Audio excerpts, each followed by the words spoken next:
നമ്മൾ ഇന്നിവിടെ നോക്കാൻ പോകുന്നത് ഗൂഗിൾ പേ ഉപയോഗിച്ചിട്ട് എങ്ങനെയാണ് മറ്റൊരാളുടെ ബാങ്ക് അക്കൗണ്ടിലേക്ക് പൈസ അയക്കുന്നതാണ്. അപ്പൊ അതിനുവേണ്ടി ആദ്യം നമ്മളിവിടെ ഗൂഗിൾ പേ ഓപ്പൺ ചെയ്യാണ്.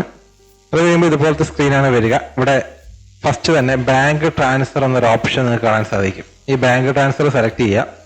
അത് കഴിയുമ്പോൾ ഇതുപോലത്തെ ഒരു സ്ക്രീനാണ് വരിക. ഇവിടെ ബാങ്ക് അക്കൗണ്ട് നമ്പർ, പിന്നെ ഒന്നുകൂടി ഈ bank account number re enter ചെയ്യണം. പിന്നെ IFSC code, bank account holders name, ഇത്രയും കാര്യങ്ങൾ നമ്മളിവിടെ എൻ്റർ ചെയ്ത് കൊടുക്കണം.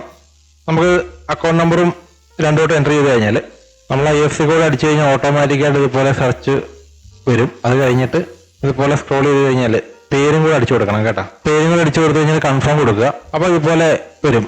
പൈസ അയക്കാനുള്ള ഈ ഒരു ഓപ്ഷൻ നിങ്ങൾക്ക് കിട്ടും. അപ്പോൾ നമുക്കിവിടെ എമൗണ്ട് എൻ്റർ ചെയ്ത് കൊടുക്കാം. അപ്പോൾ ഞാൻ ഒരു 500 രൂപ അയച്ചു കൊടുക്കുകയാണേ.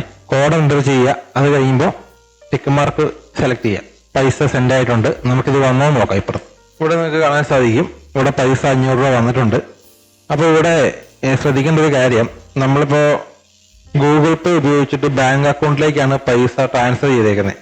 പക്ഷെ ആ പൈസ വന്നേക്കുന്നത് എൻ്റെ ഫെഡറൽ ബാങ്കിന്റെ ഫെഡ് ബുക്ക് എന്ന ആപ്ലിക്കേഷനിലാണ്. ഫെഡ് ബുക്ക് എന്ന് പറയുന്ന ആപ്ലിക്കേഷനിലാണ് ഇതിന്റെ സ്റ്റാറ്റസ് കാണിക്കുക. ഗൂഗിൾ പേയിൽ സ്റ്റാറ്റസ് കാണിക്കുകയല്ല.